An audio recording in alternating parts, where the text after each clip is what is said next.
Item ಯಾವುದೇ ಇರಲಿ try ಮಾಡಿ ಆಚಿ ಚಿಕನ್ ಮಸಾಲಾ. ಪ್ರತಿ ಬಾರಿ ವಿಧಾನಸಭೆ ಎಲೆಕ್ಷನ್ ಬಂದಾಗ ಸಿಎಂ ಅಭ್ಯರ್ಥಿ ಲಿಸ್ಟ್ನಲ್ಲಿ ಪರಮೇಶ್ವರ್ ಹೆಸರು ಇದ್ದೇ ಇರ್ತಿತ್ತು.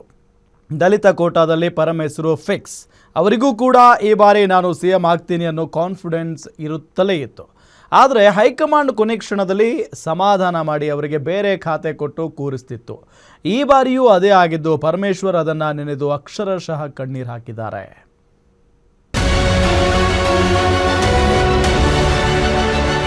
ಜಸ್ಟ್ 5 ದಿನ ಅಂದು ಫುಲ್ ಹ್ಯಾಪಿಯಾಗಿ ಡಿಸಿಎಂ ಸ್ಥಾನಕ್ಕೆ ಪ್ರಮಾಣ ವಚನ ಸ್ವೀಕರಿಸಿದ್ದ ಪರಮೇಶ್ವರ್ ಇಂದು ಅದೇ ಡಿಸಿಎಂ ಸ್ಥಾನ ಅಷ್ಟೇ ಸಿಕ್ಕಿದೆ ಅಂತ ಕಣ್ಣೀರು ಹಾಕಿದ್ದಾರೆ.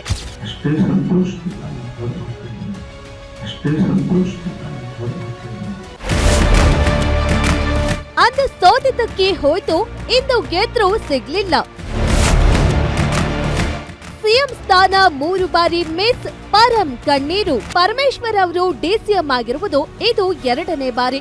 ಈ ಹಿಂದೆ ಕುಮಾರಸ್ವಾಮಿ ಸರ್ಕಾರದಲ್ಲಿ 2018ರಲ್ಲಿ ಮೊದಲ ಬಾರಿ ಉಪಮುಖ್ಯಮಂತ್ರಿಯಾಗಿದ್ದ ಪರಮೇಶ್ವರ್ ಈಗ 2ನೇ ಬಾರಿ ಡಿಸಿಎಂ ಆಗಿದ್ದಾರೆ. ಮೊದಲ ಅವಧಿಯಲ್ಲಿ ಮೇ 23, 2018ರಿಂದ ಜುಲೈ 23, 2019ರವರೆಗೆ ಜಸ್ಟ್ 1 ವರ್ಷ 2 ತಿಂಗಳು ಡಿಸಿಎಂ ಆಗಿದ್ದ ಪರಮೇಶ್ವರ್ 2ನೇ ಬಾರಿ ಡಿಸಿಎಂ ಆಗಿ ಅಧಿಕಾರಾವಧಿಯನ್ನ ಈಗಿನ್ನೂ ಆರಂಭ ಮಾಡಿದ್ದಾರೆ. ಇದೇ ಹೊತ್ತಲ್ಲಿ ಸಿಎಂ ಆಗೋ ಅವಕಾಶವೇ ಸಿಕ್ತಿತ್ತಲ್ಲ ಅಂತ ಭಾವುಕರಾಗಿದ್ದಾರೆ. 2013ರಲ್ಲಿ ಒಮ್ಮೆ, 2018ರಲ್ಲಿ ಇನ್ನೊಮ್ಮೆ, 2026ರಲ್ಲಿ ಮಗದೊಮ್ಮೆ, ಒಟ್ಟು 3 ಬಾರಿ ಪರಮೇಶ್ವರ್ಗೆ ಸಿಎಂ ಆಗೋ ಚಾನ್ಸ್ ಮಿಸ್ ಆಗಿದೆ. ಸತತವಾಗಿ 3 ಸಲ ಗೆದ್ದವರನ್ನ ಹ್ಯಾಟ್ರಿಕ್ ಅಂತಾರೆ. ಪರಮೇಶ್ವರ್ ಅವರಿಗೆ ಹ್ಯಾಟ್ರಿಕ್ ಚಾನ್ಸ್ ಮಿಸ್ ಆಗಿದೆ. ಮೊದಲ ಬಾರಿ ಮಿಸ್ ಆಗಿದ್ದು 2013ರಲ್ಲಿ. ಆಗ ಅವರೇ ಕೆಪಿಸಿಸಿ ಅಧ್ಯಕ್ಷ. ಪಕ್ಷದ ಸಂಘಟನೆಗೆ ಕೈಕೊಟ್ಟಿತ್ತು. ಕಾಂಗ್ರೆಸ್ 80 ಸ್ಥಾನಗಳನ್ನೇನೋ ಗೆದ್ದಿತ್ತು. ಆದ್ರೆ ಆ ನಂತರ ನಡೆದ ಆಪರೇಷನ್ ಕಮಲದಿಂದಾಗಿ 15ಕ್ಕೂ ಹೆಚ್ಚು ಶಾಸಕರು ಕಾಂಗ್ರೆಸ್ ಬಿಟ್ಟಿದ್ರು. ಆದ್ರೆ ಅಂದು ಅವಕಾಶ ಇದ್ರೂ ಕೂಡ ಪರಮೇಶ್ವರ್ ವಿಧಾನಸಭಾ ಎಲೆಕ್ಷನ್ ನಲ್ಲಿ ಸೋತಿದ್ರು. ಆಗ ಕೆಪಿಸಿಸಿ ಅಧ್ಯಕ್ಷರಾಗಿದ್ದ ಪರಮೇಶ್ವರ್ ಆ ಚುನಾವಣೆಯಲ್ಲಿ ಗೆದ್ದಿದ್ರೆ ಅವರೇ ಸಿಎಂ ಆಗ್ತಿದ್ರು. ಅದು ಆ ಸಂದರ್ಭದಲ್ಲಿ ಕೂಡ 2013ರಲ್ಲಿ ನಾನು ಎಲೆಕ್ಷನ್ ಸೋತೆ. ಬಹುಶಃ ನಾನು ಗೆದ್ದಿದ್ದಿದ್ರೆ ಮಾನ್ಯ ಸಿದ್ದರಾಮಯ್ಯನವರು ಮುಖ್ಯಮಂತ್ರಿ ಆಗ್ತಿರ್ಲಿಲ್ಲ.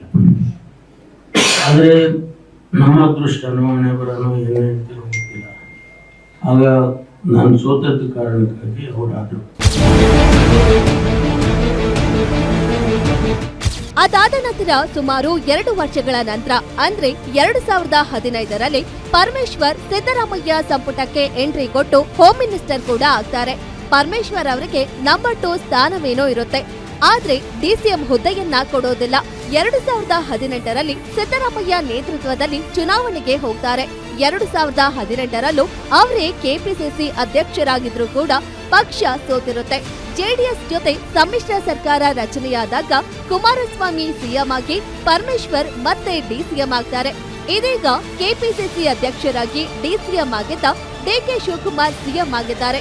ಈ ಬಾರಿಯೂ ಸಿಎಂ ಆಗೋ ಆಸೆಯಲ್ಲಿದ್ದ ಪರಮೇಶ್ವರ್ಗೆ ಡಿಸಿಎಂ ಸ್ಥಾನ ಸಿಕ್ಕಿದೆ. ಈಗಲೂ ಕೂಡ ಸಿಎಂ ಸ್ಥಾನ ಮಿಸ್ ಆಯ್ತು ಅಂತ ಪರಮೇಶ್ವರ್ ಕಣ್ಣೀರು ಹಾಕಿದ್ದಾರೆ. ಈ ಬಾರಿ ಪ್ರಯತ್ನ ಮಾಡಿದೆ, ಈ ಬಾರಿನೂ ಆಗುತ್ತೆ ಅಂತ ವಿಶ್ವಾಸ ಇತ್ತು. ಬಟ್ ಯಾವುದೋ ಕಾರಣಕ್ಕೆ ಪಾಲಿಟಿಕ್ಸ್ ಗೊತ್ತಲ್ಲ, ಪಾಲಿಟಿಕ್ಸು ಬೇರೆ ಥರ ಅಲ್ಲ, ಅದು ತೀರ್ಮಾನಗಳು ಹೇಗೆ ಆಗುತ್ತೆ. ಸೊ ಹಾಗಾಗಿ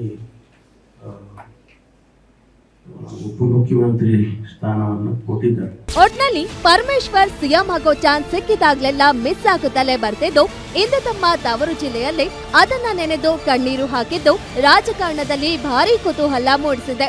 ಯೋಗೇಶ್, ಗ್ಯಾರಂಟಿ ನ್ಯೂಸ್, ತುಮಕೂರು.